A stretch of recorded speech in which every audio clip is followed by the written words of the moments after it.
skipped over this question yesterday, and I totally don't blame you at all. Just going to talk about the meaning of life. But it's oh, you did? Okay, let's just go. Okay, this is Vince. Skip. Yeah, done. No, but this is really big in our culture. I like this question because I think this is the question everybody is asking right now, or maybe they're not asking, but they're just assuming. This is what people are fundamentally all about when we're living in this kind of world that you probably heard the word post-truth thrown around, a post-truth culture.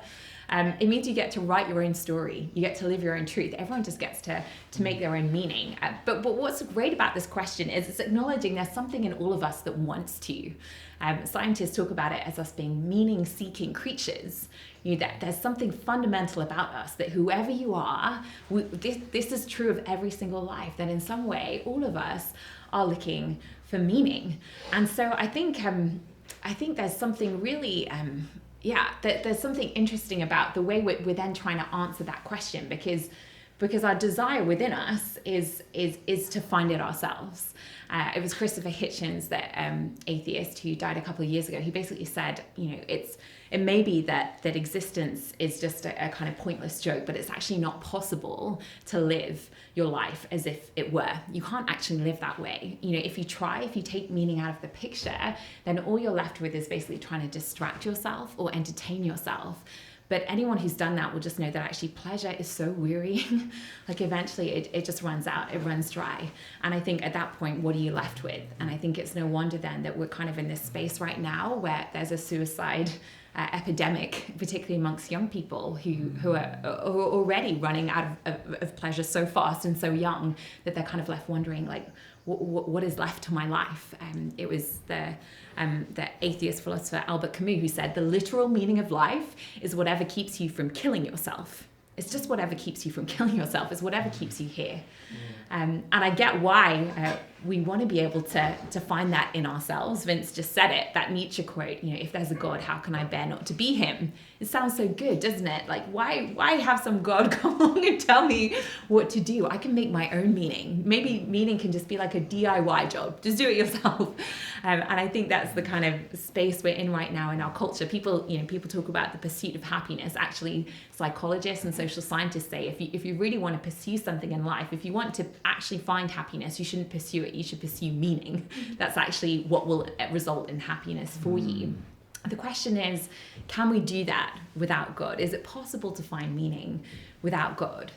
Because on a naturalistic framework, you take God out of the picture. Vince already said it. You want it with time plus matter plus chance. That is what the universe amounts to. So when people talk about the search for meaning or finding meaning, there's actually nothing out there to find, if it's just chance.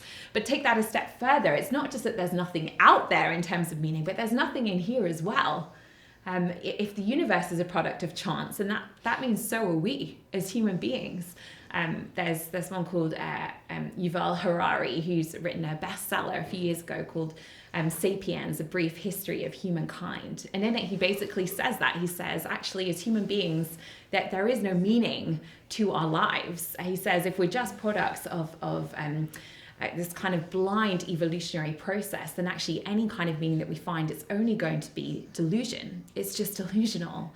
And yet there's an irony here, because we're also saying in terms of evolution that actually we've evolved to become meaning-seeking creatures, because we actually can't survive without meaning. And yet we're also saying at the same time that meaning is delusional. So we're kind of in this complete and utter contradiction where we need meaning to live, but actually we're also saying at the same time, but it doesn't exist. It's all a delusion. So we're having to force ourselves to live in a delusion in order just to get through life. I mean, that is a problem for us as human beings. And even if meaning were out there, even if you wanted to say there is an objective meaning and you can somehow find it, actually, if you believe we're a product of blind evolution, if we're just dancing to our DNA, that means in our minds we are hardwired in such a way that actually free will isn't even possible. So even if meaning was out there, you would be incapable as a human being of actually even making a meaningful choice.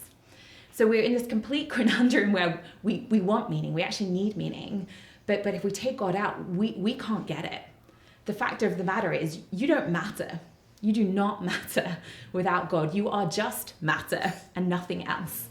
And so when you frame it that way, it's like, is it any wonder that suicide is on the rise, that there's a guy called Bertrand Russell, another atheist philosopher, who basically held his hands up and said, you know what?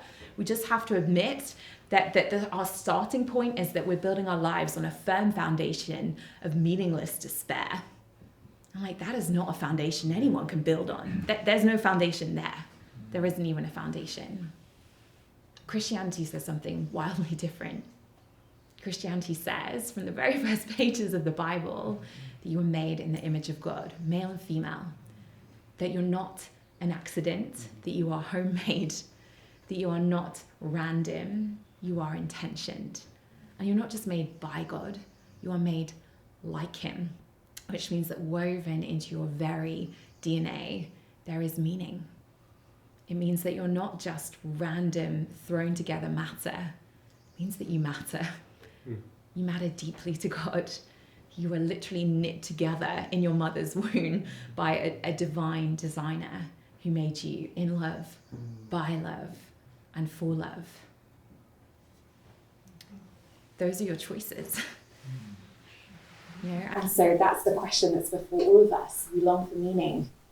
Is that just some random happenstance, some byproduct of evolution, or could it be that the meaning you long for was actually a signpost that has been embedded in your very being by the God of the universe to point you to the place where meaning can be found? And I think C.S. Lewis, a Christian writer, he actually said it best. He said that if I find within myself a desire that nothing in this world can satisfy, the only logical explanation is that I was made for another world.